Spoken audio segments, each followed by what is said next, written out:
Shalom, hari ini kita akan renungkan 1 Tesalonika pasal 2, teksnya ayat 11 sampai 16. Saya sudah bagi dua paragraf.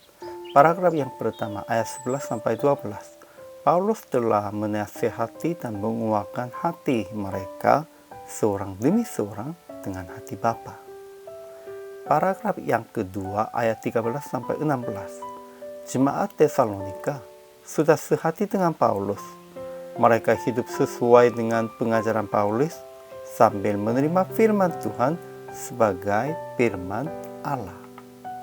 Kesimpulannya, Paulus telah mengaku bahwa bukan saja lelah membagi Injil Allah dengan kamu, tetapi juga hidup kami sendiri dengan kamu. Ini karena dia mengasihi jemaat Tesalonika, sama seperti ayah mengasihi anak-anaknya. Sebab itu, Paulus menasihati, menguatkan hati mereka dalam kasih dan meminta dengan sangat supaya mereka hidup sesuai dengan kehendak Allah. Jemaat Tesalonika juga sudah sehati dengan Paulus. Mereka hidup sesuai dengan pengajaran Paulus sambil menerima firman Tuhan sebagai firman Allah. Dan mereka menderita dari teman-teman sama seperti jemaat-jemaat Allah di Yudea. Tetapi orang-orang Yahudi yang telah membunuh Tuhan Yesus dan para nabi dan telah menganiaya Paulus itu akan dihukum dan di dalam murka Tuhan. Ajaran tentang Allah. Pertama, Allah memanggil kita ke dalam kerajaan dan kemuliaannya. Kedua, Tuhan murka menghadap orang-orang Yahudi yang telah membunuh Tuhan Yesus dan para nabi dan telah menganiaya Paulus. Apa bedanya? Kita dipanggil oleh Tuhan, kita harus taat kepada Tuhan dan menerima semua nasihat sebagai firman Tuhan.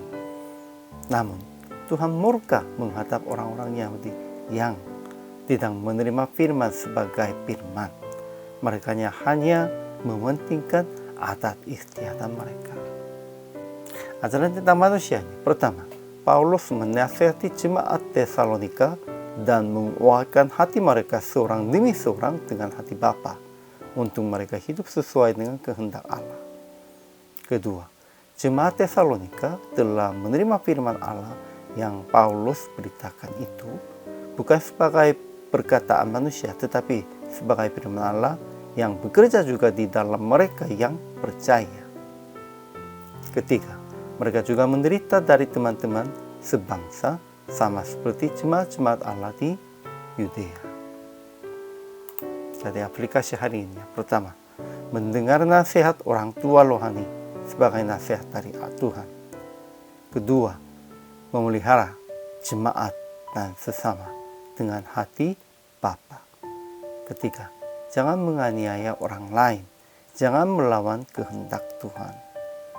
Ya, kalau begitu hari ini PR praktiknya juga jelas. Mendengar nasihat dari orang tua dan mentor sebagai nasihat dari Tuhan. Dengan hati anak yang baik. Anak yang baiknya siapa? Mendengar nasihat. Mendengar semua perkataan dari orang tua dengan baik-baik dan melakukan sesuai dengan itu. Kalau kita anak Allah yang baik, kita juga harus mendengar dan harus melakukan sesuai dengan kehendak Tuhan, nasihat Tuhan. Hari ini kita harus melakukan demikian itu. Hari ini juga selama melayani, Tuhan Yesus memberkati.